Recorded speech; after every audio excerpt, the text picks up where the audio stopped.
Hello and welcome to MS's Chronic. I'm your host Barney Black. This is episode 4 of season 1 and our guest on this episode is the wonderful Dean Riley. Dean is someone that I came across through Shift MS and YouTube videos. His honesty, his openness and preparedness to share his vulnerability with some of the impact MS was having on his life, and then ultimately how he has a tenacious never say never attitude to life for himself and for his family. He has appeared on MasterChef, he has run marathons, and he continues to have ambitions to be a patisserie chef and perhaps one day return to MasterChef and win the whole damn thing. This episode is fun, it's insightful, gets a little bit emotional, and I'm pretty sure you're going to enjoy this episode with the talented Mr. Dean Riley.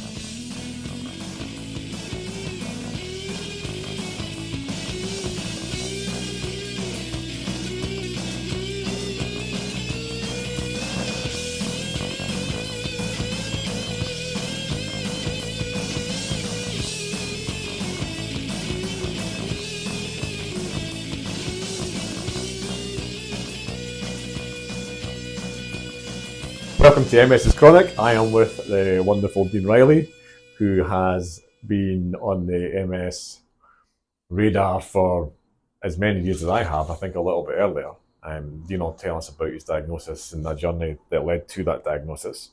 But we're just sitting here in Dalkeith going to have a blether about all things MS and probably go off on a tangent once or twice as well, because Dean has got many strings to his bow.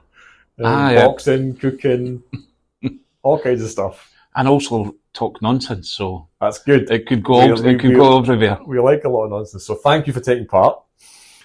I guess the easiest way for anybody that's listening is take us through the first time you felt I need to go to the doctor with a symptom which ultimately led to an MS diagnosis. Yeah. So I was playing five-a-side football, right, and I'd just recently started back playing, and I'd done all right the first few weeks. I was never the greatest footballer, to be perfectly honest, but I had no bad first touch. And it's the ones after that now. Aye, and I was all right on the ball, and I was playing, and I kind of felt like I had a bit of hay fever or something. Okay. And the ball came to me and I went to control it and it kind of went under my foot. And then a few minutes later, the ball came to me and I went to pass it and I missed the ball. And I was like, oh, this is weird. I felt like my eye was steamed up, is the best way to kind of describe it. I was rubbing my eye, kind of trying to open it and all sorts. And again, another couple of, went to pass the ball and just scuffed at it. Went to control it again, it went under me. I was like, oh, right, I've not got a clue. Poured some water in my eyes. I then decided to go in goals. I thought, I'll just go in goals for a minute and see if my eye clears up, sort of thing. Again, somebody just passed the ball back to me and I just went to sort of stop it and it just trickled past me. I was like, what the fuck's going on? And I bet you're getting pelters as well. I was getting abused, something rotten. And what was is hilarious, and I sort of refer back to this, is even on that day, I still nutmegged my girlfriend at the time's brother and scored. Or I think it might have been her cousin that I nutmegged, I can't remember. And any time after the diagnosis, I'll always go back and say, even when I was getting symptoms of MS, I still nutmegged you. Yeah. So it kind of that kind of funny tangent off the story, but yeah, playing the game, just really thought there's something up with my eye. Now, if you go back literally a week, I'd needed glasses for years, and I was always squinting when watching the TV, and my girlfriend at the time eventually was like, "You're going to get glasses." So I went to Specsavers at the Gyle, and I got new glasses. And typical salesman guy, I bought 3 pairs because the easiest person to sell to in the world. And for the first time in my life, it was everything was in HD. It was amazing. And literally 1 week later, my eyes went funny at football. So me being not a typical man, but usually it's always someone else's fault. There's nothing wrong with me. Yeah. This is someone else's fault. Went home and was like, that optician just knackered my eyes. It's your fault for making me go and get new glasses to the girlfriend at the time. and that was it. I just left it for a few days and it started getting really sore, and I'd look in certain directions, it'd be really sore. I was taking antihistamines, nothing was working. But your eyesight was sore, your vision. Yeah. So if I looked in certain directions with my eye, it was painful, and I was like, this is weird. Thought it was hay fever. Just kept taking antihistamines every day. Nothing was improving. Yeah. And I remember, just if I closed my good eye, everything was really blurry, barely being able to see, so it was quite scary. So I went straight back to Specsavers and gave the guy what's for. I said, you've thinking I should have gone to Black and Lazar's, they're the better. It's my fault for going to the cheap one. You've knackered my eyes. And it was a Saturday afternoon, late in the afternoon. And the guy took me in, the optician, and he's looking, and he goes away and gets his big book out, and he's looking at his book, and he's coming back and looking at my eye again, and I'm like, fucking, what's going on here? Starting to get a wee bit worried. He went, I just need to phone somewhere. And I could hear him, he went on the phone, and he's like, talking to someone about, can you see him today? Wow. Can you see him tomorrow? And he's came back and he's like, look, I think you've got something called optical neuritis. I've tried to get the eye pavilion to see you straight away. They can't see you today or tomorrow, but you're to go first thing on Monday morning and they're going to see you right away. And I was like, all right, okay. That's a shift, at this point, my arse is caved in. I'm like proper, what's going on here? What's happening with this? And I'm on the internet right away, Google, what's optical neuritis? And there was a whole list of things from just a virus to MS to, I think even I found MND on there somewhere. I found Dr. Google's a mother. Oh man, tumours, growths, all these things. I'm like, oh, no danger. I'm not believing this. So go to the eye pavilion, and they were so, and I'm really nervous. They were so calm, I didn't worry about it. Listen, they've checked my eye. They said, look, it's fine. Come back in 4 weeks. We'll have a look at it again. Don't worry, Dean. It's probably just a virus. Right, okay. And I felt a bit better. I went away, and I came back, and it's got a lot worse. Okay. And I remember I was travelling in a car. I don't drive, and I closed my good eye, and the car in front of me just disappeared into the concrete. Wow. The colour my eye just wouldn't see that colour for some reason. It just completely disappeared into the concrete. And I was like, fuck. And that, I remember just that moment saying to my mate, I was going, I can't see that car when I close my good eye. He's like, it's a good job you're not driving then, eh? Just blasé, Yeah. And inside I was proper. Isn't that normal though? Just make a joke about it. Listen, all my mates are like that. Absolutely none of them take anything too seriously. Yeah. And that's probably, as much as I joke sometimes about having an ego or whatever, I'm probably the least egotistical person in the world. I'm under no illusions. I'm absolutely nothing special whatsoever. And every one of my friends and family make sure and tell me that on a daily basis.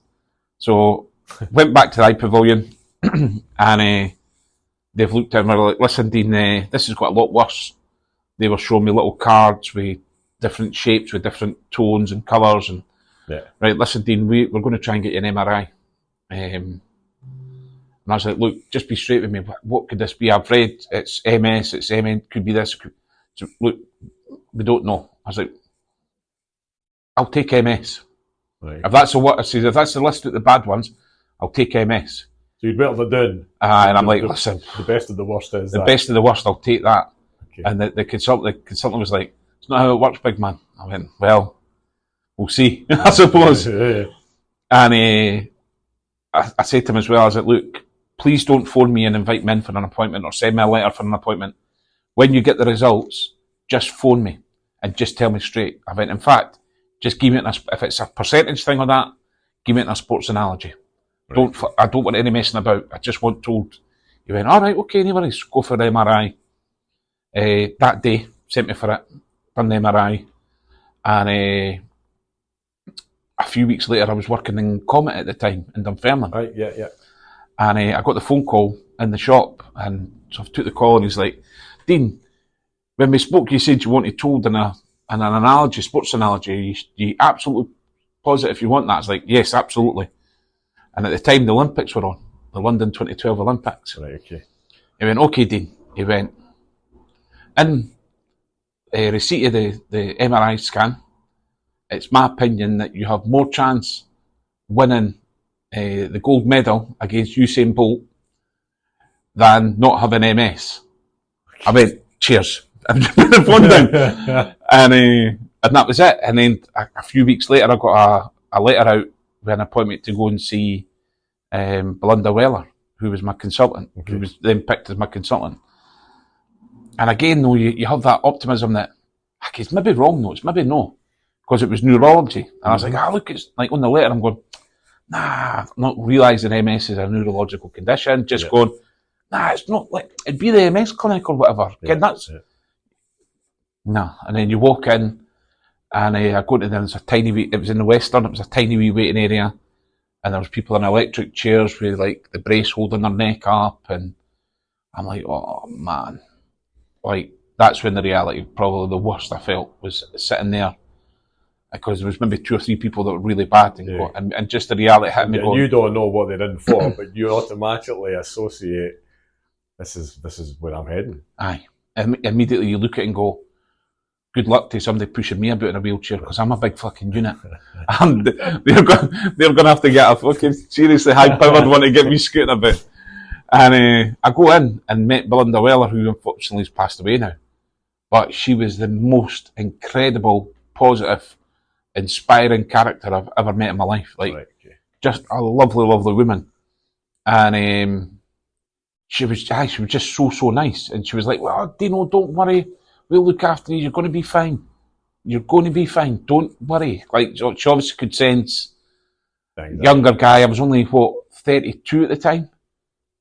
Younger guy. She's like, listen, don't you worry about it. I'm going to look after you. You're going to be fine. Yeah. And I felt, honestly, so much better just hearing that. And then she came out with, what we're going to do is we're just going to sort you out with a wee lumbar puncture. And I was like, whoa, we'll stop right there. Because that's just normal. That's not happening. I've researched this, and I understand that you can get the information that you need from another MRI, which doesn't need me getting jagged in the back. And she's like, and she sort of giggled, she went, yes, that's true, Dean. I'll do an MRI for you. Oh, you got the second MRI. And I was like, perfect. So they arranged the second MRI, and then I got the letter through the post that just went, dear Dean, you've got remitting relapse in MS. We'll see you in 6 months. If you need anything, give us a call. And I kind of always play on that, and well, not play on it, but kind of highlight it to people that I got my diagnosis through the post. Right. Because you do, because they're not going to phone you to go, by the way, you knew you probably had it. We're just confirming it. So it wasn't really like as big a surprise. But when you get in black and white, when you read the letter, you read it twice. You read it a few times. And I was like, nah, and I kind of was like, nah, fuck you. Like, at this point, this is now getting to around maybe about October time. So when was the first bit of the football?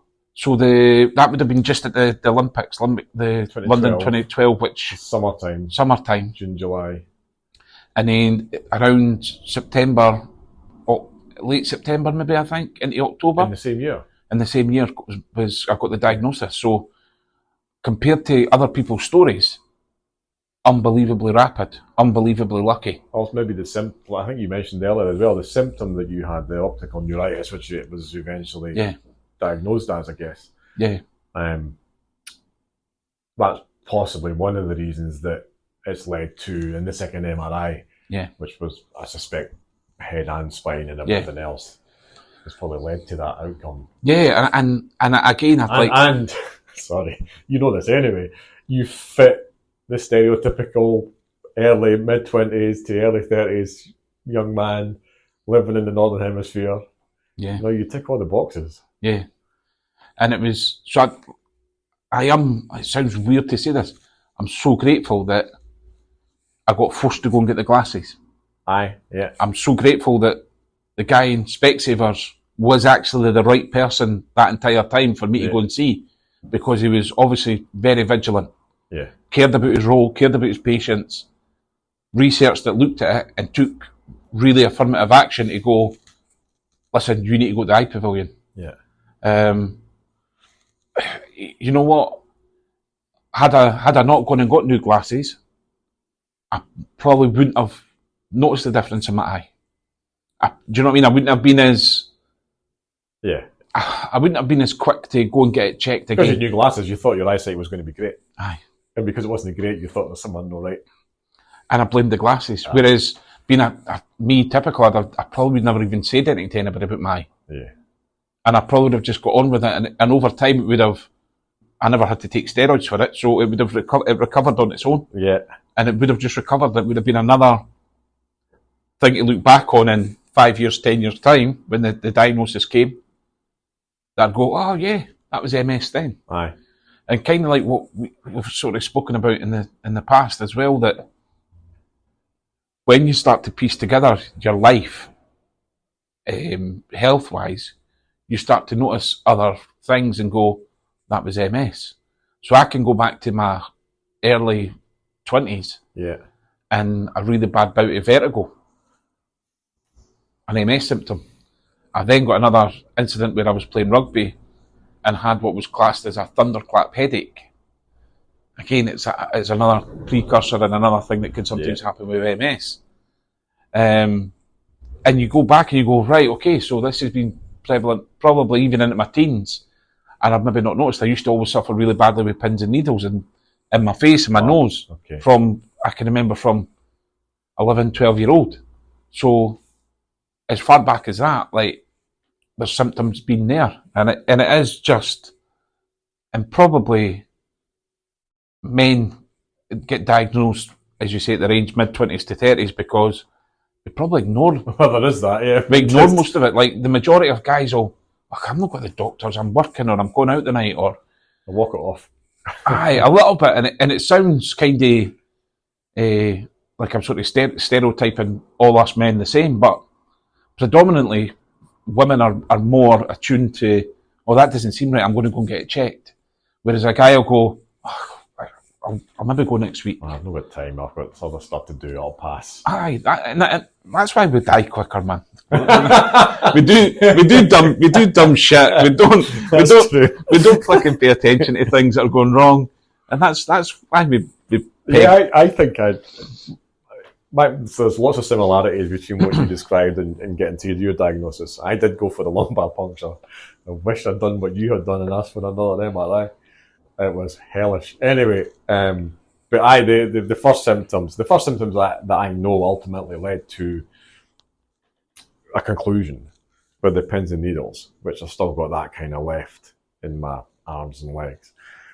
It took me ages because I thought it was a football injury, you know. And then actually when I first went to the doctor, I think it was the doctor before I went to get an MRI, I was even wearing a neck brace for a couple of weeks, you know, just to kind of, in case there was a trapped nerve somewhere in my back or what have you. And I was like, okay, that's fine, no bother. My wee girl had just been born as well. We just moved from Inverness to Kirkcaldy, so there was just stuff was going on. Didn't have time to go to the doctor and phone up. I wasn't stopped from doing anything. I just had a really strange numbness in my arm from my elbow to my outside two fingers. And then when it never passed, you kind of think, well, I probably should go and get this checked out. And it's that question they ask you, how long has this been going on? And you try to remember, and you always shorten it.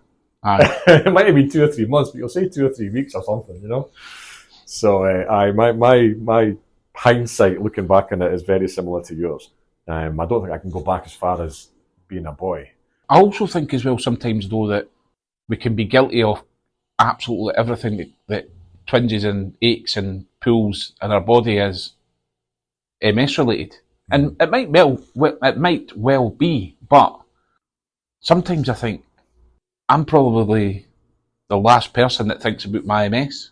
Okay. And so there's been loads of occasions where I've spoken to people that are newly diagnosed, and it'll maybe even be their family members that reach out to me first and go, look, my husband's been diagnosed. Honestly, he's become unbearable to live with. He's been nasty. He's biting our heads off. We're worried sick. We're offering him, like, should we try this therapy? Should we try that? And I'll sit down and speak to the person that's newly diagnosed and go, you realise that we're not that, we've got MS, but we've not got as bad as our loved ones, because when they wake up in the morning, their first thought is, how the fuck can we take this pain and horrible illness away from the person we adore? I'd never considered it like that. And whereas we wake up, we'll go, so I'll go to Costa and get one of the wee toasties, because I quite like the cheese and tomato toasties, or will I get porridge? And MS doesn't come into my thought first thing in the morning. I feel it, but I just fuck it off. It's just part of the day now, isn't it? Aye, and just get on with it. Brushing your teeth or putting your shoes and socks on. Whereas I know now, you know, like, I'm in a relationship now with someone that I know absolutely would give anything to give me 5 minutes of pain-free or make life a bit easier for me, MS-wise. And I feel sorry for her. I have a bit of sympathy for her, because she's got it worse. She's got MS as well. And that's kind of, when I would maybe meet with a newly diagnosed person, I would explain it to him and go, you realise that they've actually got MS far worse than us, because it's every minute of the day, it's in their conscious mind. It's the imagination which is the thing that, the difference between us having it and the problems that brings, physical, mental, everything else, and emotional, is real. Whereas for other people, because in their mind, their imagination for whatever they're aware of from what we've told them, or what they've done, going on to Google to see what it is, whether it's through a place like MS Society or Shift MS or just Google, it must just create lots of questions which they can't answer, or lots of things that they wish they could help with, which they can't really help with. Which, I've never really given it that much thought. I've always been conscious of Karen. I guess I've maybe taken it a slightly different way, and I'm going to maybe have to adopt your thought process, is that I assumed if I didn't talk about it, she wouldn't think about it. Which is probably not the case. Your missus, I guarantee, the kids every minute, every day, your missus will be thinking about it. Probably your kids. Listen, I've got 3 kids. I don't think it's in their mind. I think they're just kids. I've got 3 boys, lovely boys, but they're like Dora out of Finding Nemo. Like, MS doesn't come into their consciousness on a daily basis. I think on bad days, I think sometimes they maybe need to get reminded, listen, I'm having a bad day today, boys, go and calm it down. But yeah, I think partners, I think it's in their mind from the minute they wake up, probably to the minute they go to sleep, that they would give anything to take that away. And I think it's, when you imagine being in their shoes, someone that you love, that it's your partner, you adore, that they've got this horrible illness that is incurable. There's treatments out there, there's drugs out there, but the reality is that it is incurable. Like, they can say what they want about slowing it down. What's going to be with MS is what's going to be. It's going to do to you what it wants. That's the funny thing. And we can fuck about with disease-modifying drugs, but then you look at the side effects of these drugs and go, so do I want to fucking take this? And it's a gamble. It is a gamble, and that's a brilliant unintentional segue to, because I want to talk about disease-modifying drugs, what you're on, what you've been on, but you got diagnosed. You got a letter back confirming diagnosis. In the letter, there's something about 6 months appointment or something to revisit, probably for a neurologist discussion or something. How soon from diagnosis, and I'm making an assumption here, before you chose a disease-modifying drug? I'm not on any. Always? Always, never been on any. Right. So what was the decision for that? To be honest, there wasn't a decision. There was no, at the time there was, I know it's maybe changed now, is that as soon as you're diagnosed, they get you to choose right away and go straight on it. I didn't do it straight away, but I had the conversation straight away. Nothing. Belinda was like, I think she was Australian. She was. Anyway, she was very laid back, and she was just like, "Listen, just go away, relax. It's fine. I'll look after you. You'll be fine." I got the letter. I didn't go. I don't think I went and seen her in 6 months. If I'm being honest. Yeah. Like, they didn't make an appointment or anything like that. And I kind of just, at that point, I created Dean versus MS. Yeah. And I created in my head as MS as a person, because I was going bammy. Do you know what I mean? Yeah. So 2012 that is. 2012. There is a lot of sense to what you say as well. Because I was diagnosed 5 years later, and I think even in that 5 years, the introduction of different therapies, drugs, increased quite significantly, certainly in the UK. So you might have only had a choice of maybe half a dozen, and none of them probably particularly appealing. Yeah. Injections, infusions, and transfusions. I can never remember which ones. It was infusions in there, transfusions through, something like that. Anyway, so you made the choice. Well, I never got offered anything. It wasn't even a conversation. Wasn't even a conversation. Right. And I just got on with it. Since then, it must have cropped up. No, in conversations with either MS nurse or neurologist. Further on, yeah. And it was always a case of, and again, it probably sounds a bit arrogant, but I was like, if it's something I've got to take every day, I'm a bomb scare. I'm liable to forget. Oh. And I'm like, so if it's an everyday thing, you're wasting your time, because I'll forget. I know I will.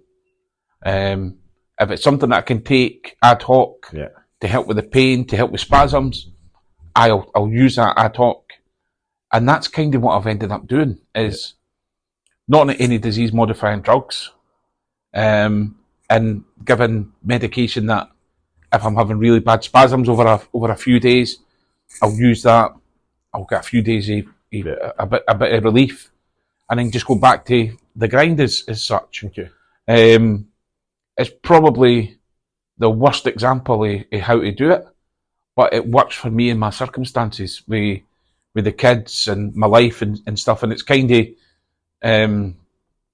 it allowed me the freedom and the capabilities to do what I wanted to do at the time.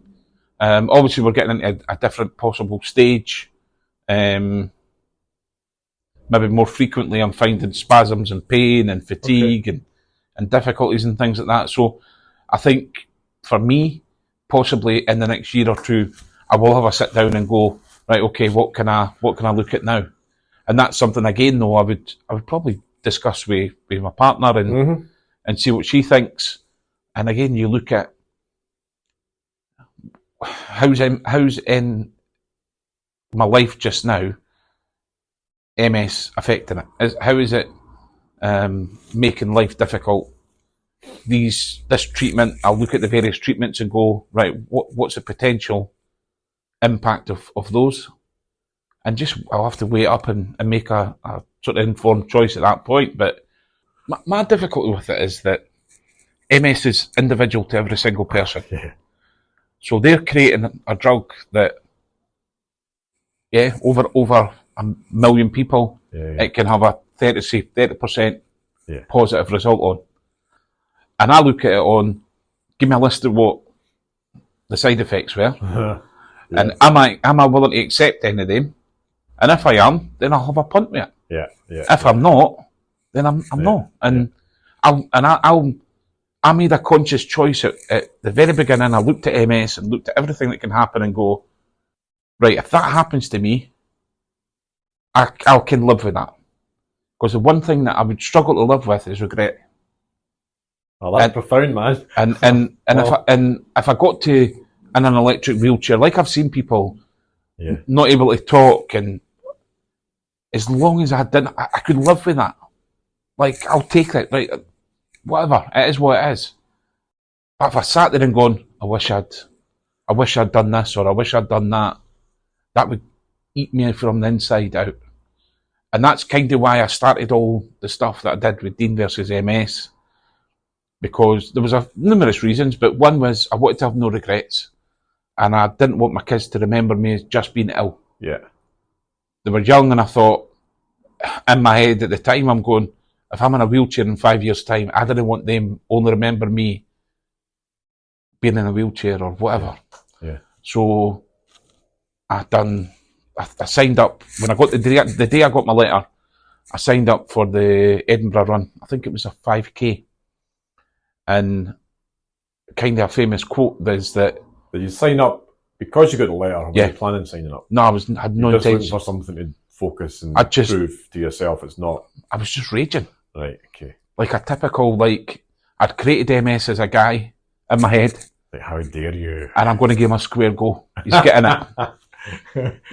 I'm going to give it a doing. And I don't know why, but it just popped up on social media or something.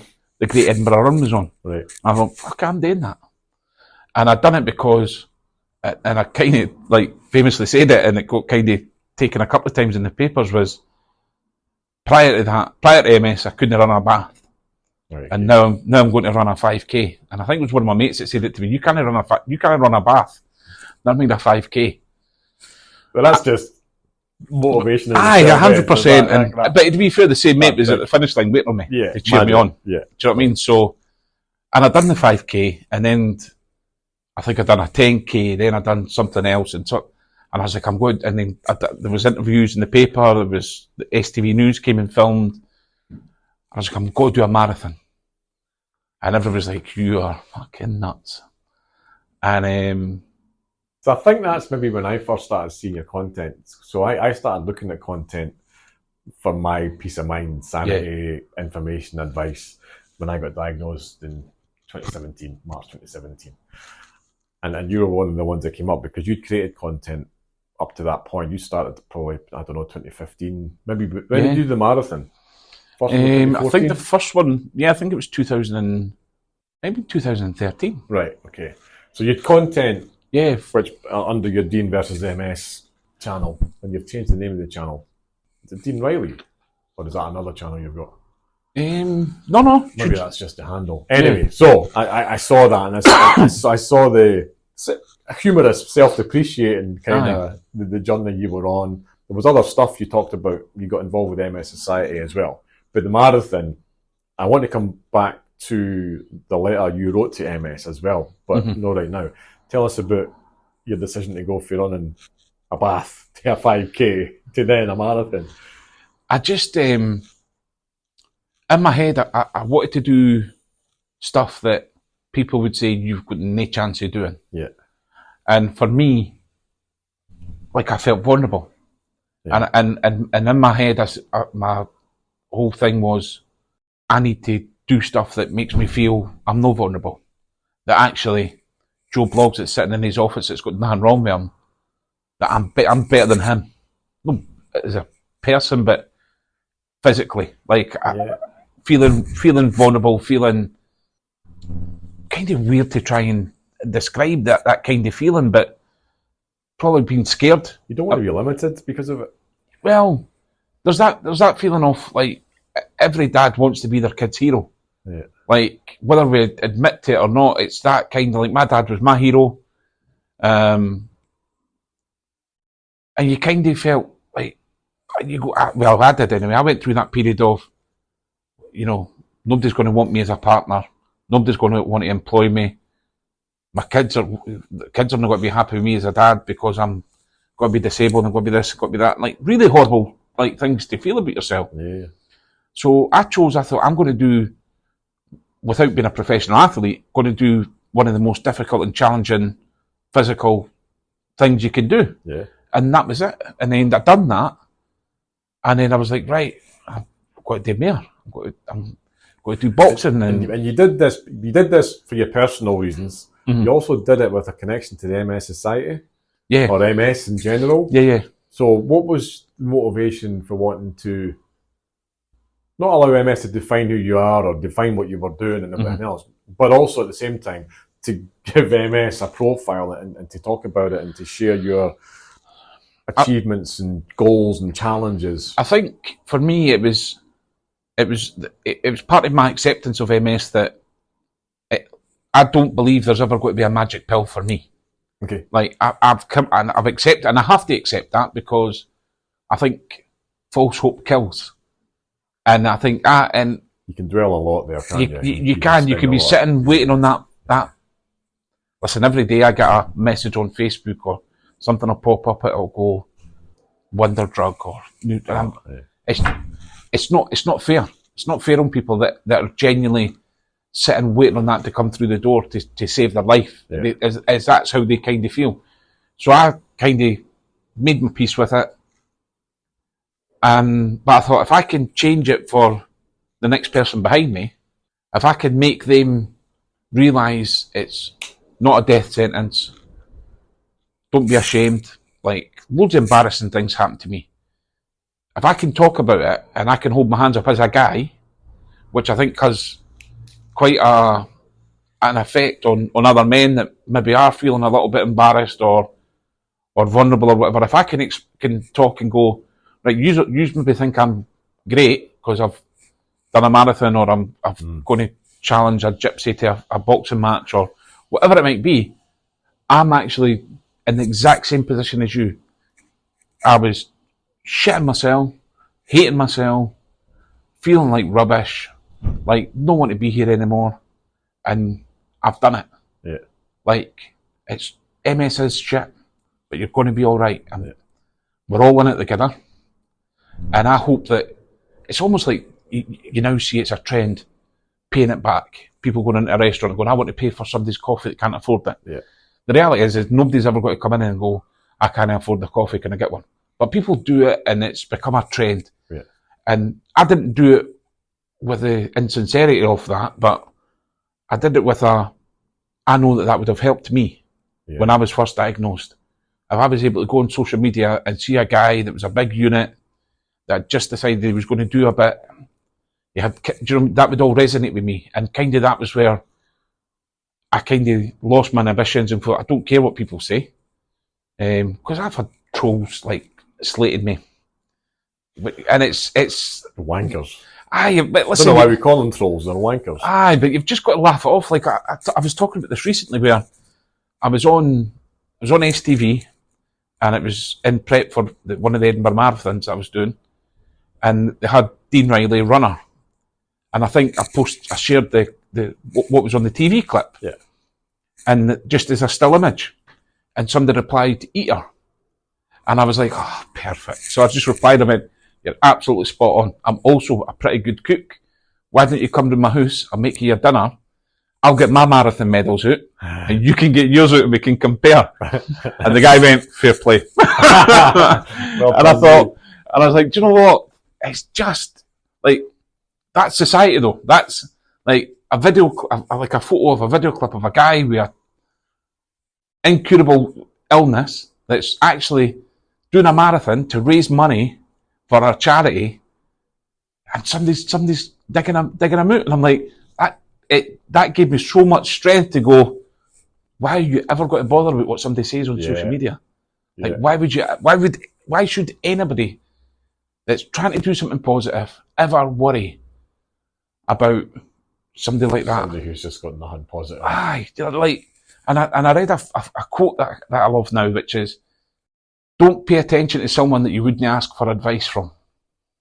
And you're like, I think it was Gary Neville or something shared it. And or don't take to heart something somebody says that you wouldn't go and ask for advice from or something like that. It's true though. It's true. And it is, man. You're like, even like yourself, like you're doing amazing. Yeah. And no doubt probably people will Twitter and it's a cesspit. I'll say snide things and you've just got to just ignore them and just keep going. Thankfully, I've not got a very big following, so mate, but listen, but you're right. I think your time and your emotions, if we treat them a bit, have you read the books? I can't remember what they're called. Don't Give a Fuck by an American author. I think it's Don't Give a Fuck. Anyway, I'm sure one of his kind of guiding principles was you need to use your time and your emotions like money. You know, you need to spend it as wisely as you would your money. If you're a bit of a spendthrift, you're going to give your time, you're going to give your emotions, and you're going to give your time to everybody and anybody. And some won't deserve it. They won't even appreciate it or even realise that's what you've done and given them a part of you. And I tried to, I think before that, but also having read that, because it's quite a funny kind of take on things, I try to be conscious of how much of my emotions I give people and how much of my time I'm going to give to people, because I think it's really important, because it's not infinite. It's a finite thing that you've got, whether it's through a day or through a week or through a month. Everybody talks about how quickly time's passed and everything else. So you need to be quite selective about who gets to share that of you. Yeah. And I think you're bang on there. And my biggest struggle just now is people telling me what they said I should know. So I got involved with like cross-party working groups through the Parliament. Oh yes, yeah. So you'd go to the meeting and there would be MSPs, there would be from all parties, there would be consultants, pharmaceutical people, and other medical professionals and things like that. And I can remember like not being intimidated, but thinking, Jesus, I'm maybe out my depth with some of these people. And then they all started talking and stuff, and I thought, they're absolutely talking bollocks. And I remember like I started to speak, and I was like, I can't remember if one of them kind of talked over or said something. I was like, oh, can I finish? And I remember saying, look, when I was first diagnosed, I didn't need to speak to you, or you. I didn't need to speak to any of yous. What I needed was to speak to someone that was in my shoes. Yeah. 5 years ahead of me, 10 years ahead of me, 15 years ahead of me, 20 years ahead of me. And somebody that was in the same position as me, newly diagnosed. Yeah. And people, no, well, modern research. And I was like, whoa, hold a minute. Have you got MS? In fact, can I get, who's got MS in the room? And I was the only person in the room with MS. And I was like, I think if anybody's the expert on MS, my MS, it's me. Yeah. I was like, so rather than you tell me what I need to hear, why don't you listen to what I need? Aye. And I was like, and I picked up my phone, and I was like, on my phone here, I can go into an app and I can find every single woman that's within 150 metres of me. I said, why can you? I said, why can you not go into an app and find me somebody with MS that I can reach out to and have a chat with? Yeah. Well, you are all here. Well, the money's here. The technology is easily done. So if I can do it to get a bit, how can I not do it to get some support? Yeah. And what's funny is we're now, maybe say 8, 9, 10 years later, all these charities are now coming out with these buddy systems, buddy net, which is great, which is exactly, I should have patented it. That's an opportunity. I could have made a few quid, but the truth is, at least it's coming out now, and at least it's getting developed. And the kind of the point is that it's easy for the consultants to recommend drug A, drug B, drug C. Yeah. Then you actually dig beneath the surface and find out that the consultant owns shares in the company that's drug A. Yes. So I was at an event and I was doing a talk. There was a MS-related charity there who had hired a consultant who was getting paid $7,500 to talk at this function. Function only raised $6,000. Oh my word. So done a charity night, they raised $6,000, his fee was $7,500. It's outrageous.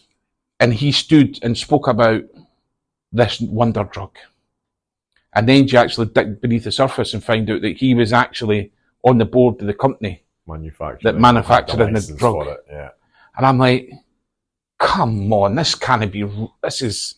It makes you cynical, doesn't it? Well, it does. It's no surprise that people get cynical when they see the relationships and how, when you begin to pull back the curtains and you see, oh, hang on a second, how impartial is his advice. Yeah, how genuine, how to pay it forward, how much of it is actually for the benefit of the people it's intended for, or is there actually a scam at the back? Which is maybe stretching it a bit. To be fair to them, like, the drug probably is great. The drug probably it is what it is. It probably is fantastic. But I don't believe, like, the creator or a founder of the business can also be the one that's prescribing it. Yeah. I think I draw the line at that bit for me. But you need a lot more clarity. You need to be absolutely transparent if that is the case. By the way, I am an advocate of the company that manufactures this, and I'm here to speak on that behalf. That should be how that's positioned to the audience. What was quite funny though is he walked out during my talk, which I sort of laughed at, because my opening line was, I mean, I'm not an expert. I've not got a degree. I've not got fancy slides to show you, but I have MS. Yeah. And I'm going to tell you about my journey. And he got up and walked out. And I think it was noted with the people that were there as well. And people are precious and fragile egos at times, whereas I kind of don't give two hoots. But yeah, I guess that's not really that's not been a cause or an impact on me for not to choose certain treatments or whatever. If I'm being honest, I've just never been in the position where I was sat down with the consultant and he's going, right, Dean, I think you should go into this one. It's never really happened. Yeah. Matthew Justin is my MS nurse at the Anne Rowland. Pleasant enough guy. How often do you see them? I've not seen them.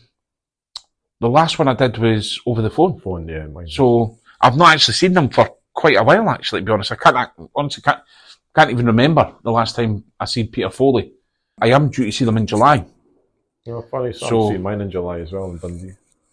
So it's listen, it's a very complex condition, MS, and I don't envy the consultants or the nurses on how they deal with each person, because it is almost like a different disease for every person. It is a different disease for every person. I think for the people that are going through it, it's shit, but you'll be all right. It's the best advice I was given. Yeah. And it was shortly after I'd got my letter. I'd done the 5K. Up to that point, I'd been mentally going through a tough time as well. Yeah. And I remember my uncle got his former teammate, Brian Irvine, to phone me. So Brian Irvine played with Aberdeen in Scotland. Yeah. My uncle played with him at Aberdeen, and they had a bit of falling out. So when Brian Irvine phoned me, it was quite emotional, because I thought, I still get a wee bit emotional thinking about it now. Like, my Uncle John is like one of those guys that he doesn't care who you are. He treats everybody the same. Yeah. He's not overly emotional when he talks to you. He's always like taking the piss. But it obviously must have had an impact on him, hearing that I'd got MS, hearing I was having a hard time as well. And we've never had that conversation. Mm-hmm. But for him to almost eat a bit of humble pie and have to phone somebody who they had a proper serious falling out, it was in the papers and everything, was quite a significant thing for him to do. Yeah. And he's not the most humble guy, John. No, I'm doing him a discredit. He is quite humble, but in his own way. In his own way, but he wouldn't necessarily. He would never go and ask somebody for a favour. Right. Okay. Like, he's very self-sufficient, and he would never ask anybody for anything. So for him to phone Brian Irvine and ask him to do that, like, even now I'm still lumping up a wee bit thinking about it, because that's such a massive thing for that guy to do. Yeah. So Brian phoned me, and I was kind of shocked, and we spoke for about an hour and a half, and his overriding statement I remember, which was, MS is shit, but you're going to be all right, Dean. And I'll go back to that to anybody that listens. That's the best bit of advice that I got. Yeah. It's what I needed. And I go back to that room with all these experts telling me that I need drug A, B, or C. Well, no, when I'm first diagnosed, I needed Brian Irvine. Aye. I need somebody to put the hand on my shoulder and go, you've got to be all right. That'd be sort of shoulder charge. And I think probably the only charity that I've seen now that comes anywhere near close to doing that virtually is Shift MS, with the content that they create, with the platform that they've put together, that people can now engage with each other and chat to each other and communicate with each other. is the modern way. It's the best way. And again, like, when I go back to my early diagnosis, my girlfriend at the time sent me a video, and it was the Shift MS's Gallop video, where it was the horse on it, and the guy playing football, and his girlfriend, and he kind of binned her off because he's got MS and he wasn't like. Yeah. It was very similar to my story at that time. Almost identical, apart from the horse running about the street. I didn't realise until years later when I got involved with Shift MS, and I was like, oh, I always remember watching this video, and they were like, oh, that was us. And I went back to it and watched it and realised, I was like, shit. So Shift MS had been part of the journey from the early onset, and so for me now, like, if Shift MS asked me to, stand upside down, I would do it because I needed that at that time. Yeah. And through the journey of my MS, they've been a supporter, they've been very kind. The content that they put out is really good, really helpful. And I've been able to be vulnerable, but almost take a bit of power back as well at the same time. Yeah. So I went through quite an embarrassing situation where I peed myself at a bus stop. And at the time I was You put that on video? Yeah. And well, YouTube, not as video. You've shared it. It's out there. Yes, and the amount of people that come back to me and go, that's like unreal. Like, thank you for sharing that. Like, it was humiliating at the time, and I felt so pathetic and useless. But actually, once you talk about it, that stigma's gone. I'm like, so? Like, it's an illness. It's so talking about, is that a symptom? Bladder retention, bowel control? I guess it must be. Because it's obviously your nervous system's all connected, isn't it? The amount of times that I've needed to go, like just parking there, I've got like from getting out the car to finding the toilet, it's got to be pretty sharpish. Otherwise, it's that warm feeling is going to suddenly appear. And I used to, like, I had that quite often, but not realising it was MS related. Yeah. But during this period, I was going through a lot of things where I was going almost numb from the waist down. Uh-huh. So that almost a sense of urgency, I wasn't getting it anymore. And I would like I've not been to the toilet today. And then we'd just go and we'd go to the toilet. I'm like, that's so weird. Like, I'm doing the toilet, but I can't feel me pee. Like, it was weird. It was, and just stand at the bus stop. And the video sort of shows it quite well. And be like, what the fuck is that? My ankles. And it was so obvious because I was wearing like light grey jogging bottoms, going to work at Nike at the time. But I think that's something about you and you're the person that you are, is how honest. And I was speaking to Damien Washington last week, and he used the word authentic and being authentic about who you are and everything else. And I think that applies to you as well. You didn't create a fancy film about how some of the symptoms might be X, Y, or Z. You actually took folk on a journey about one of the most humiliating experiences that anybody could probably go through, but you were relating it as a way of, look, this is what MS can do to you. And that's really bold and really honest to put yourself out there like that. I think it kind of like what you said about that book. Don't give a fuck. Like, kind of don't. Like, I made my peace with everything that can go wrong and that can go well. So positive, negatives, embarrassing, proud, and realised actually I don't care. Like, genuinely, I'm happy within my own skin. I know I'm not perfect. I know I'm a bit of a dick at times. It's that kind of realism of, if it helps one person that feels ashamed or feels uncomfortable or anything, to go, oh well, if it's all right for him, then why am I worrying about it? Even if it just takes 10% of somebody's shame away, then. But it's also giving you that determination right from the very start, for starting that 5K. It's giving you that determination to say, right, what else can I do? What else am I going to do? Because there are no limits. No, how many marathons have you done now? 7. 7 marathons. So I've done 7 marathons, a triathlon. I never knew about triathlon. Well done. I've done the New Year's Day triathlon. That was. Oh man. To be fair, I'm not much of a drinker. I remember got up and I didn't even own a bike. I had to hire one. Right. Okay. So I'd got it the day before. Hogmanay. So much training on the bike had you done? None. Not a single bit. And I was like, I've not even done any swimming training. This when they give us a go. I'm just, because it was like, fuck it, I'll do it. And it was kind of about that.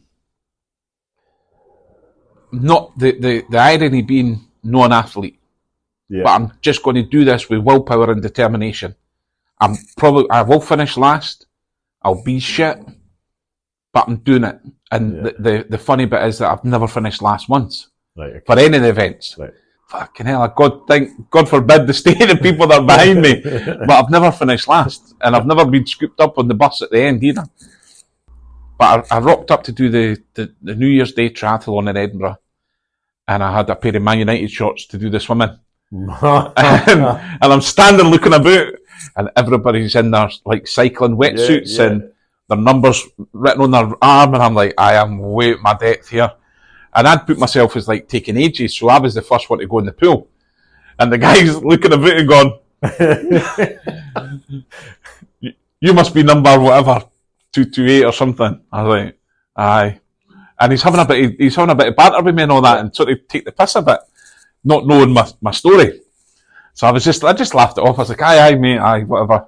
Kind of just laughed it off, and I got in the pool and I'd done my swim.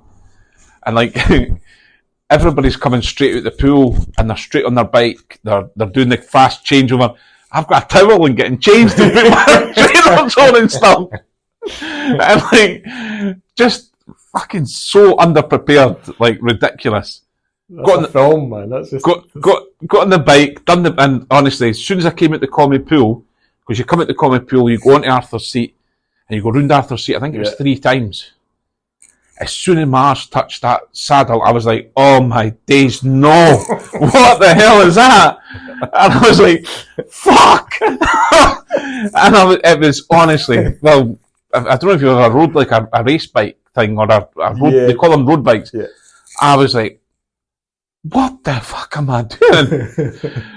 And anyway, I got round it, done the run, finished. And I wasn't the last. And when I was crossing the finish line, the guy that was like the compere that took the piss in the pool was standing like tears when I finished, and gave me a big hug. And I've heard your story. I cannot believe that you've just rocked up and done this today. And it was so nice and so like it's like I'm like so sorry for ripping the piss. And I was like, hey, it's fine. I am on the day. I came with fucking helped as well. Yeah. I came with bloody Man United shorts on to. I don't know, what is it you say, bring a knife to a gunfight? That's brilliant. What a story. That needs to be made into a film. There's definitely a wee 30-minute movie there. Oh, it was a great day. What way to celebrate a New Year? Aye, and it's just, I say, just funny. Like the reality, like looking around and everybody's got these wetsuit things on, and all their bikes have got they've got the special shoes that clip in, and I'm like drying, getting changed, put my trainers on, be on the bike. They had to change the pedals to normal pedals for me because I didn't. The guy was like, "Oh, you'll need the clip." I was like, "Oh no, mate, just give me normal pedals. It's fine." That's amazing. So marathons, triathlons. We can't talk about your cooking on MasterChef. Yeah, another thing that was like, fuck it, I'll do it. Because I remember seeing that build, and you were billed with a contestant with multiple sclerosis. Yeah. How did that feel? Was that a good thing? To be fair, neutral thing? Did it matter? Didn't matter. Like I can't grumble and say MS doesn't define me, because it's because of MS that I've changed my decision making and going, fuck it, I'll do it. Right, okay. So I can't now moan about it. Yeah. With hindsight, you look back and go, had I just done this privately, would I face some of the challenges I've faced in professional life, relationships, friendships and things? Maybe not. Sometimes it'd be nice to walk into a room and there's that guy Dean with MS. And that's how people, you're the guy with MS. I'll bump into people and they'll recognise me or know me for something. To be fair, the last few years I've been very quiet with regards to MS stuff, but then the MasterChef thing happened, and so now what's kind of funny is I'm the guy off of MasterChef rather than the guy with MS off of MasterChef. So MasterChef's actually kind of changed the slant a wee bit, and that kind of came about again through lockdown. Locked in the house with the kids, we started cooking. So we were doing like beef Wellingtons, which I'd done on MasterChef and failed on it. But we were just cooking, like we'd watching YouTube and say, right, we'll make that, and we'd order the food in and we'd go and make it, and all the kids were involved, we were all doing it. And I remember my youngest son Aidan went, you should go on MasterChef, because we were always watching it. I remember saying to him, oh, I'm not good enough to go on that. That night I had a couple of glasses of red wine. I was like, how can I expect them to push themselves and believe in themselves if I'm not willing to show them that I'm willing to do it? And so I applied. I'm going to apply. Applied for MasterChef and forgot all about it.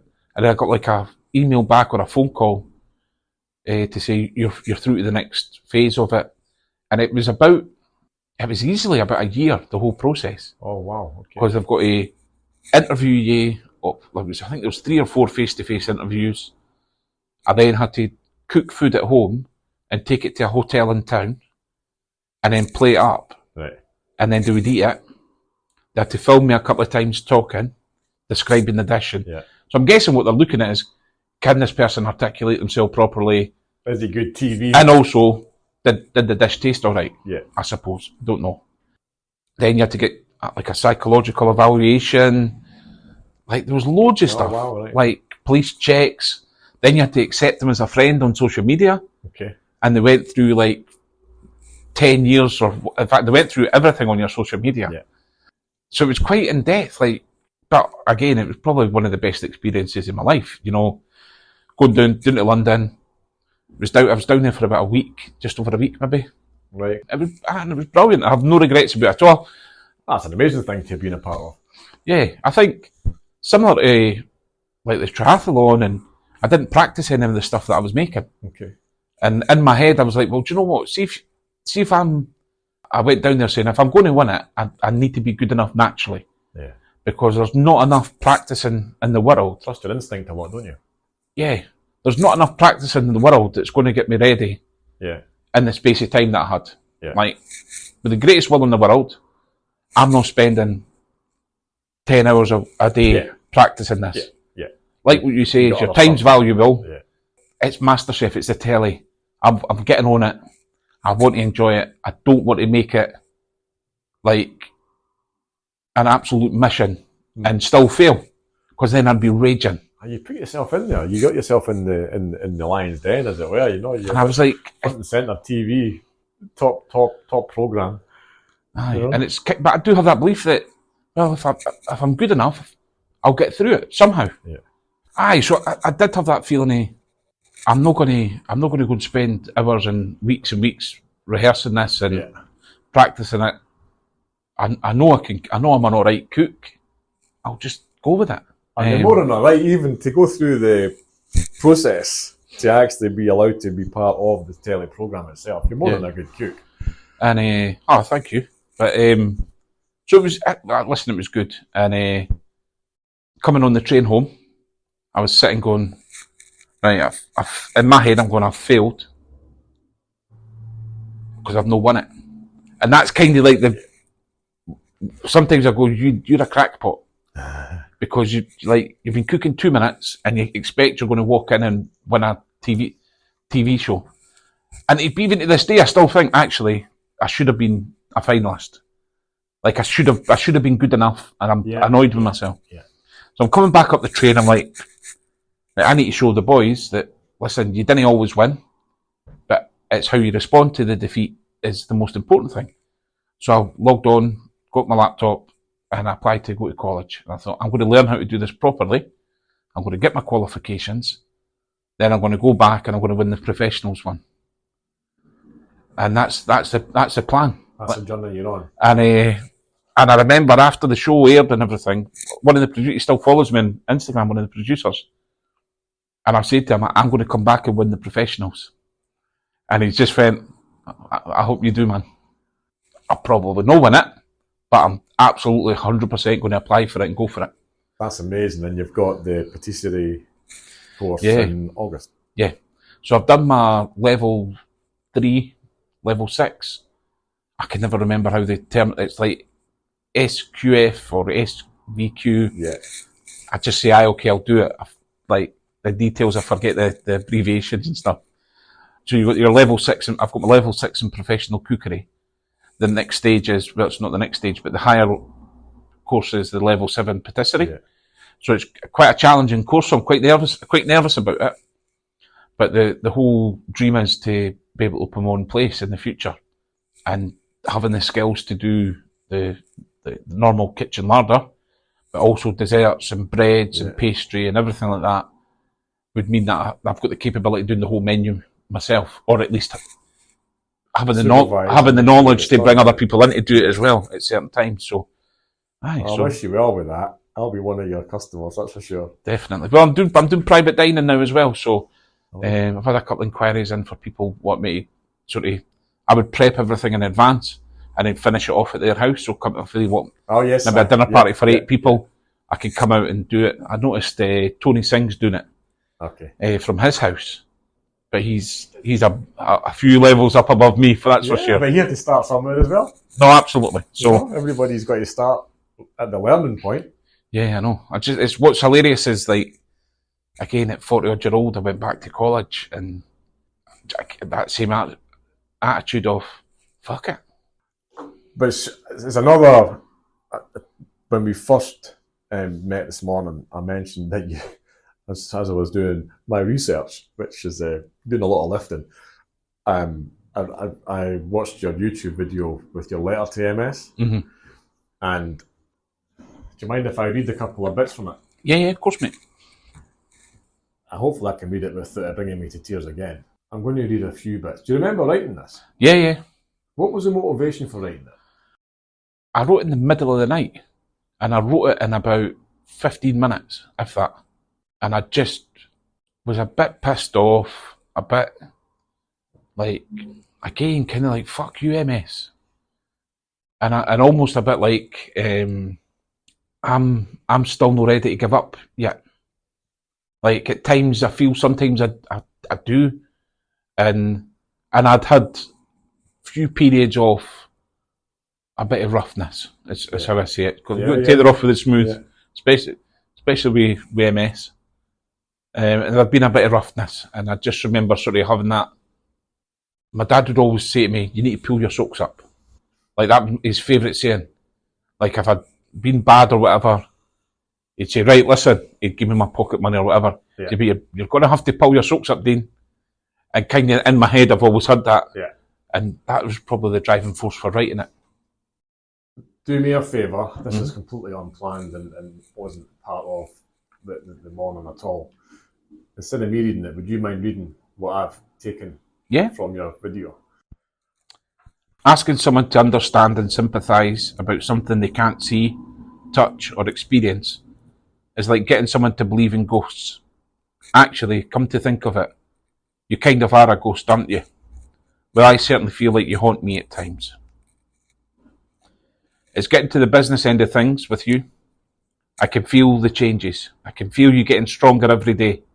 I could stop and slowly drop away and let you take over. But I just simply won't let that happen. If you want to beat me, then you're going to have to up your game. I'm in this fight for life. I can't, won't, and will never stop fighting you. I am going to tell everyone that will listen exactly what you do, how you do it, and exactly what they can do to help us against you. We're all coming for you, and we will win. Maybe not today, tomorrow, or even next week, but I promise one day we will beat you.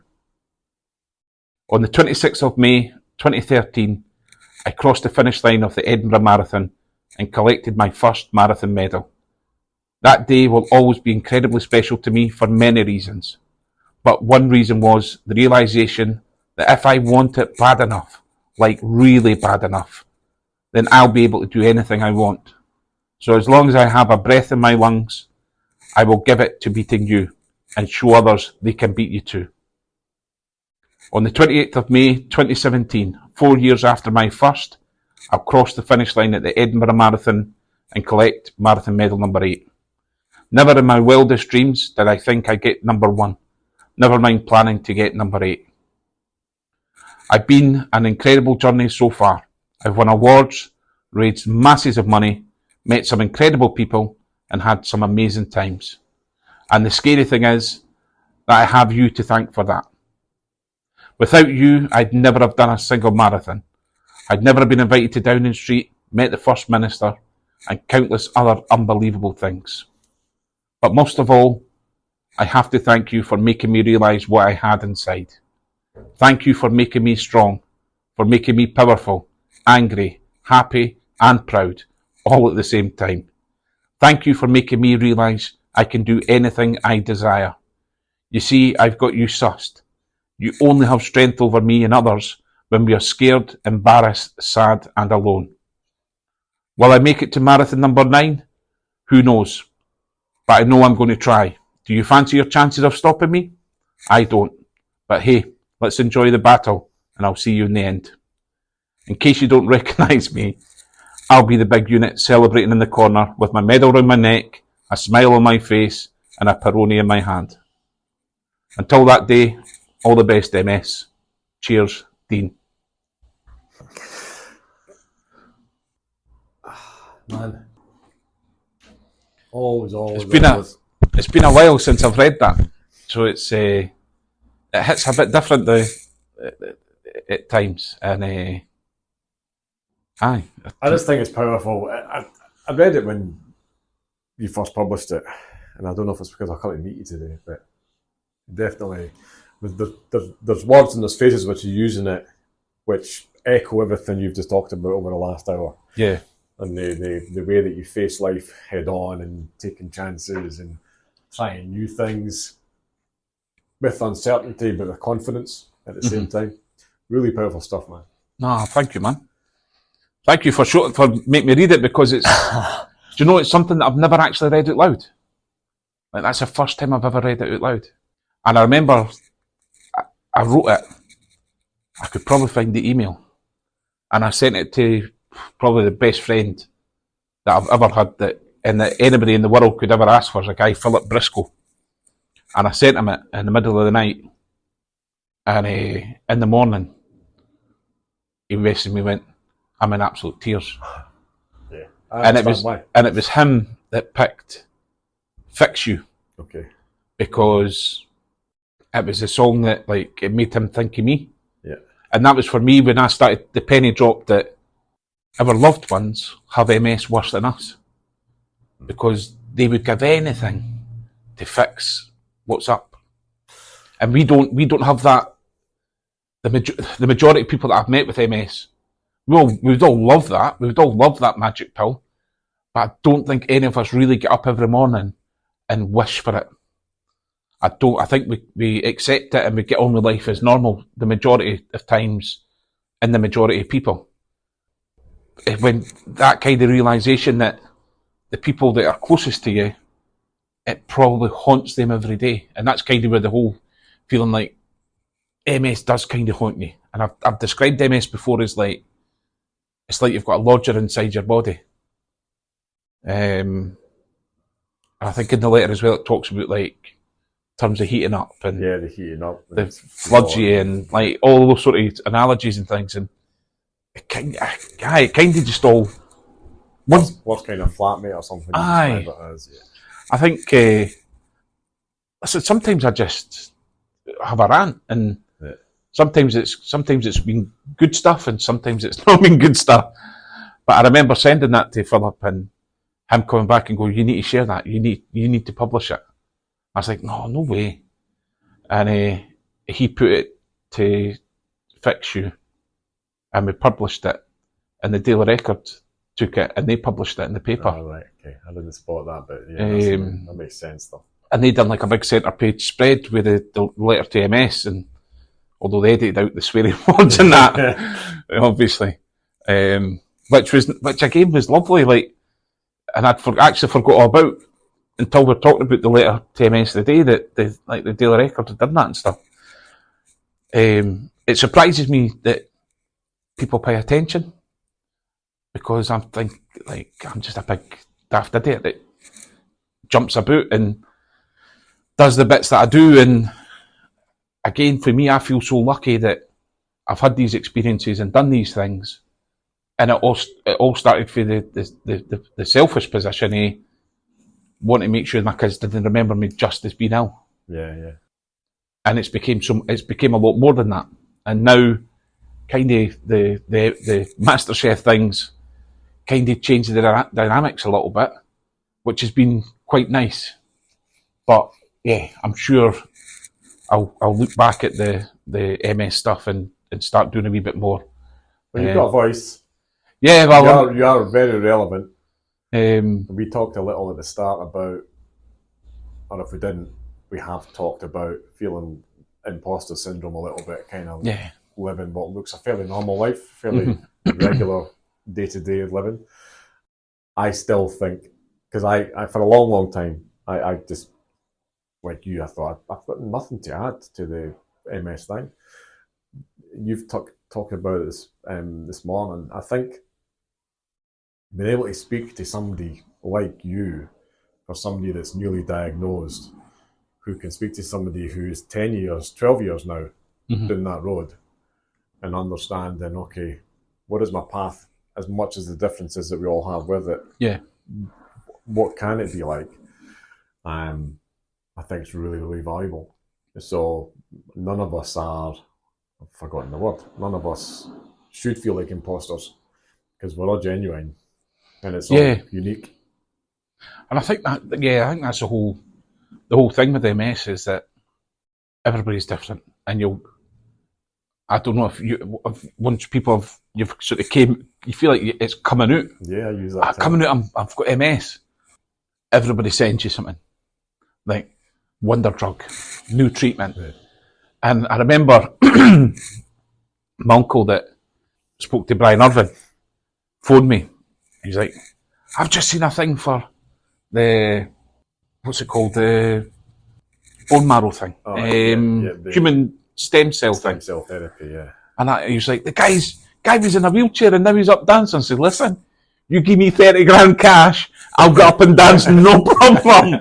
Keep your money. It's fine. Yeah. Listen, it's one of those things, it's each to their own. Yeah. Listen, human stem cell might be the answer. For me, I've always kind of looked for logic, and my feeling is that it is a genetic code within people's bodies, that we have the genetic makeup that something's going to happen and it's going to trigger. Someone triggers it and then that's it. And that's it. It's almost that gene's activated now. Yeah. And I'm sure there'll be a case like they've found it now with certain cancers that they can find the cancer gene and they can say, isolate it or whatever.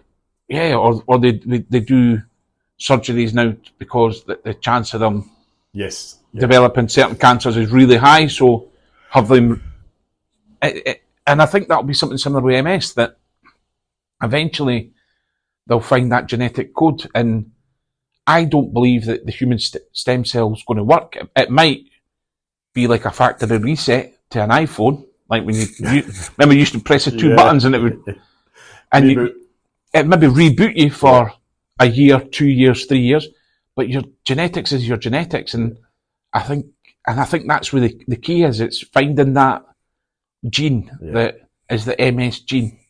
I think, and I could be totally way off, but it's the only thing that makes sense. Probably along the road, but there are scientists all over the world trying to figure it out. Yeah, I think that would be a good one for you to speak to. Sit down with one of the geeks and go and just dumb it down for us and talk to us. Talk to us in layman's terms. Aye, I mean, you look at Scotland's the world champions of MS. Yeah, I know. Where I am in Tayside apparently is like a hotspot. Yeah. So lack of vitamin D is normally associated with people with MS. Yeah. They say that it was originally brought over to us from Vikings. I love that though. That's cool. Ah, totally. I could see me being a bit of a Thor character, but it is all those things. It's like you look at history and things. For me, it's logic is that MS was part of my DNA setup, and it's always going to be there. So if I reboot my genetics, that's great. I might go back to how my internal body was at 20, MS wise, but in a few years it's coming back. It's like I know what you mean. If you that's if you do get the positive, you're not going to get the reversal and the impact the disease has had on you. Yeah. And I think that's where I follow people that are maybe progressing MS wise, and that's I struggle with that, because like there's been people that I've lost that had MS, and you've watched the deterioration, and that's difficult. Yeah. Not from me having MS point of view, but just it's an emotional thing to see happen. There's one guy that's online, Mark Webb. Yeah. Love the guy to bits, man. Yeah. Never met him. So positive, so enthusiastic. Loves purple. What a life he's had. Worked with Disney. Oh, his backstory is amazing. It's absolutely fucking brilliant. Like, he was Michael Jackson's tour guide for the day and all that. Yeah. Like, just such a great guy. But then, saying like, I've had to stop work, I've had to stop doing this, and he's one of his arms is starting to give him a bit of jip now and stuff, and you sort of, it's sad. I'd love to get Mark. Mark, if you're listening, I'd love to have a chat with you. I follow him, and he's on his LinkedIn and everything else. And that, the more the merrier. I'll drop Mark a message. I guarantee he would do it. He's such a good guy. I'm picking up this weekend's Shift MS on Twitter. Brilliant. So I've just put a video out this morning on my YouTube, and I shared it with Mark. And Damien Washington, do you ever watch any of his stuff? I've not seen Damien, no. So he's from America, originally New York, then he went to LA. He's an actor, musician kind of guy. Very creative, hugely creative, but he's also a geek. He calls him a nerd, I can't remember which. Yeah. He's moved to Madrid, so I had a chat with him last week. He's got a pretty big following. Following's maybe not the right word. Influence, or he's got a reach within the MS, particularly across in the States side of things. So they've been really good to follow and watch. And again, I found them the same time I found you. Yeah. Just looking for people that were going through it. Yeah. To your point, sitting around the room when you've got politicians and academics and experts, but only one person in the room's got MS? Yeah. That's going to change. I could talk for you for ages. I'm just conscious I've taken up a lot of your time, and I'm very grateful for that. I've got a couple of questions. Yeah. One you've kind of already touched on is somebody that is proceeding towards what might be that confirmation of what they already know in their own mind. Any advice you would give them, having had the 12 plus years or whatever it is of your journey? Don't go and Google. Listen to your body. If you feel good, go out. You feel crap, put a box set on. Okay, yeah. Don't beat yourself up. Give yourself a break. And I don't mean like a break as in take a couple of days off, but stop beating yourself up. Yeah. Because I would get really bad if I lost a day because I was fatigued or sore or whatever. And I would start telling myself that, oh, you're a failure, that's you. That's you starting to give up. And possibly one of the best stories that I could tell is I was doing the Glasgow Movember run. Okay. And I'd been out the night before, had a few drinks, nothing too mad, but I was running late for the race and it was on Glasgow Green. Now, at this point, I think I'd done maybe this was November, so I'd probably done 2 or 3. I'd been doing a bit of boxing training, so I kind of felt like I was an expert now. But what I would do is I would pick another big unit and go, right, as long as I beat him or her, I'm happy. I didn't ever worry about my times. As long as I beat. So I've got to the race, I'm right at the back, and I see the big unit, like further up with a big shell suit on. I'm like, as long as I beat him, if I beat him, I'm happy. And this was back in the day when iPhones still had like cables with their headphones. Yeah. So gun goes, we're off. I'm like, not even being able to put my headphones in. And we're off, and this guy's quick. I was like, right, shit, he's quite quick. So I'm going 1K, 2K, and the pack's kind of filtering out a bit, but he's still charging ahead of me, and I'm like, oh my God, 3K. And now I'm like breathing out my backside. 4K, 5K, he's not, I've still not put my headphones in. And I'm really out of breath and I'm struggling. And in my head I'm going, this is MS. You cannot fucking stop. Like I was dying. 7K, 8K, this guy's still way ahead. You cannot, internally I'm going, you can't stop. This is MS. Yeah. If you stop now, that's you on the way down. That's you giving up. You've got to keep going. This is just your MS. You need to keep. And I'm fighting, and eventually I cross the finish line and stop. And my head's going boom, boom. And I've been sick. Like, as soon as I've stopped, I'm sick, and it's everywhere. It's out my nose, and I'm sort of standing, and I'm like, oh. And as I look out the corner of my eye, I see the guy peeling off the shell suit. And underneath the shell suit, he was in a sumo suit. And he peeled the sumo suit off. And I swear, he had the most chiseled, beautiful abs you've ever seen in your life. And he even had that wee bit of the VV bit. And I thought, he has never seen a bit of toast in his puff. And I was going, fuck's sake. And the guy's like, you alright, mate? And I was like, sick on my nose, and I was like, I thought you were a big unit. I've been chasing you. And he goes, oh mate, fucking great time you've got. And I was like, fuck you about the great time. I thought you were fat like me. I've just chased you. And my head was like, I thought I was having an aneurysm. thumping. And I phoned my girlfriend. I couldn't talk right, and it kind of resembled the conversation in The Wolf of Wall Street when they're on the Quaaludes and they're and she's like, I can't understand you. I can't understand. Like, she thought I was still another hour away before I'd be coming into the finish, and so she was miles away. She eventually came up, met me, and went away. We went to Jamie's. I couldn't talk. It took me about 2.5 hours, 3 hours before I was able to speak properly again. I was shaking. I couldn't eat. I couldn't drink anything. I was absolutely ruined. And it wasn't until like maybe 2 or 3 days later, somebody sent me my time, and I'm sure, I've got a funny feeling it was 42 minutes for a 10K. No, was it 37? It was 37 or 42 minutes. It was either of those is motoring like. Was rapid, and I finished 16th out of the 2,500 runners. Amazing what you can do. Not aware.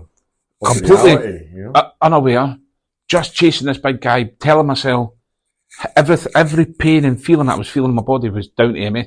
Obviously, at that point, I'd been doing boxer training. Obviously, my fitness. I was in better shape than I am today. That's for sure. But I was still I classed myself as a big unit. I gave myself a hernia, which I found later on at night.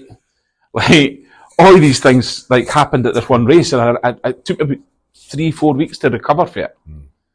But then, like, I'll often joke about that. Like, you just don't know what you can do until you just do it. Yeah. And I worked with Nike, and that "just do it" is it's an amazing slogan for a reason, because just fucking do it. Yeah. Like, well, none of us have got any idea of what we're capable of doing until we just do it. Like, no, that's true. And it's like there's loads of sort of cheesy slogans you can pull out, but that's for me is one of the funniest anyway. I'd love to meet the guy that I was chasing. Yeah. Tell me how you made you feel. Aye. No, that's amazing, and I think the headspace is really important. I think when you talk about giving yourself a break, a lot of that can be driven by the way that you're thinking. Yeah, you need to try and pull back, and give yourself a headspace. Magic. Last thing, I can't remember if I prepped this for you or not. Well, said that it was an option. Is a music choice? You did, aye. Well, I've got a few. Like I sort of always used it as a kind of buzzed me up a bit. Was Hulk Hogan's entrance song? Oh yeah. As a kid, loved Hulk Hogan. Like, I remember crying when he got beaten up, and like I totally was invested in that as a kid. I don't really watch the wrestling now as an adult, although funnily enough, just bought tickets to go in October with my middle son. So he loves the wrestling now. He's 17, and I thought, do you know what? I remember my dad taking me to Glasgow to see it, and it's a memory that's quite poignant still to this day, with my dad passing a few years ago. So the Hulk Hogan theme tune is something that I'll use when I'm maybe feeling a bit down, and I need to lift myself. I need a bit of that kind of resolve and a bit of that arrogance or a bit swagger. I put that on. But another track, probably more so, would be Bloodstream by Ed Sheeran. So I'd done the London Marathon, and I remember I wasn't really very well in the run up to it, and I was quite worried about it. And I'd managed to get one of my friends was a professional boxer, and he says, "Don't pick a song that's a fast one." He went, "You don't want your heart rate going up. Yeah. You don't want to be getting too excited and carried away and running quick to start with and dying. Get a trot." Yeah. And he went, "Just do a bounce." So we would always, when we were training, there would always be like from right to left, like a little bounce, and we'd throw punches on. That was the kind of the rhythm to throw the punches and things. He went, "Just do that." And then we picked I think, did he pick it? I can't remember. But we picked it, and Bloodstream, when you listen to it, there's that, like that's kind of beat to it. It's got a nice rhythm. And I just found myself just trotting to it. I decided not to wear any watches, and I just played that song on repeat for the whole marathon. And it was kind of almost to get myself in that trance that time there was no reality. Like there was no reality check for me. Mm-hmm. All I was doing was trotting and listening to this song and almost just visualising throwing punches all the time. I'm hitting MS and that song just played constantly. So, I'd probably say Bloodstream is one that makes me think for it as well, Dean. Perfect. But Hulkamania Running Wild. Hulkamania that's in my DNA. Oh, that's superb. Listen, thank you, man. No worries. It's been a pleasure. It's been my pleasure. It's been an absolute joy listening to your story, having been familiar with it from a distance on YouTube. Man, same to yourself.